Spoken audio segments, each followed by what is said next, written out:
बागेश्वर धाम के धीरेन्द्र शास्त्री जैसे मैं साफ सम्मान चुनौती देता हूं, किसी गर्व घमंड से नहीं, सम्मान के साथ तुम कथा सुनाओगे, स्वागत करता हूं।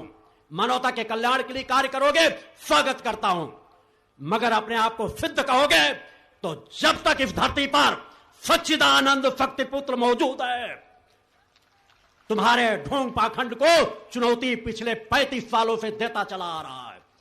हर मंचों से दी गई है, कोई आज की नहीं। इसलिए मैंने एक सम्मेलन की मांग की है कि एक ऐसा सम्मेलन हो जहां पर सत्य सत्य का परीक्षण हो सके कि किसके पास आज आध्यात्मिक शक्ति है। भूतकाल बिता देना तो बहुत आसान है, भविष्य कुछ चीजें बता करके दिखाओ तो मैं भी नमन करूंगा। अभी एक छोटी सी घटना, हमारे सम्मानीय शंकराचार्य अभिमुक्तेश्वरानंद जी ने जोशी मठ की बात आई कि जोशी मठ की जमीन धस रही है। उन्होंने बागेश्वर धाम पर धीरेन्द्र शास्त्री पर एक टिप्पणी की थी कि भाई अगर इतनी शक्ति है तो हमारे जोशी मठ की धसने वाली जमीन को रोक दे।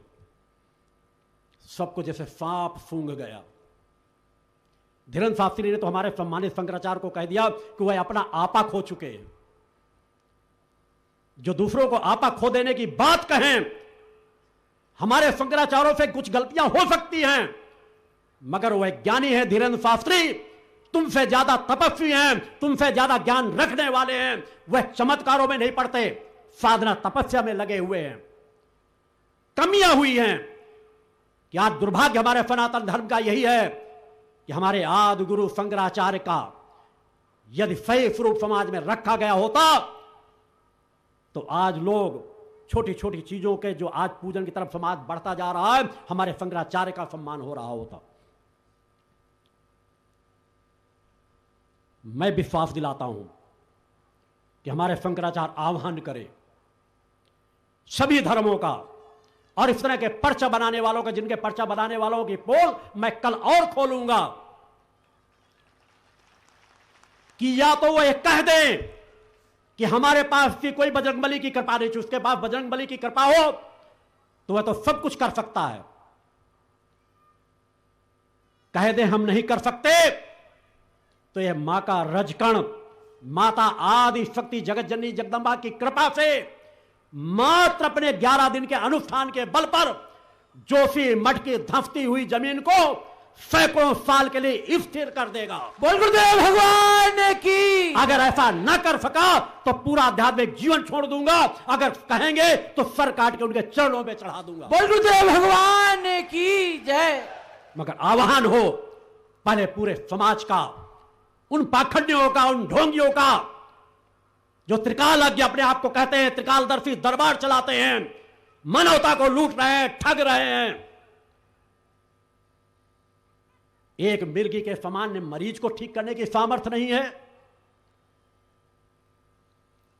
किसी का भविष्य बता देने की सामर्थ्य नहीं है।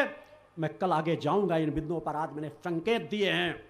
आज अनेकों कहते हैं भगवान के अवतार है, उन जितने भगवान के अवतार कहते हैं, मैं कह रहा हूं उन्हें खुली चुनौती देता हूं कि वास्तव में अगर तुम अपने आप को भगवान के अवतार कहते हो, अगर तुमने मां के अपने स्तन का दूध पान किया है, तो योगीराज शक्ति पुत्र की चुनौती है तुम्हें कि मेरी चुनौती को स्वीकार करो।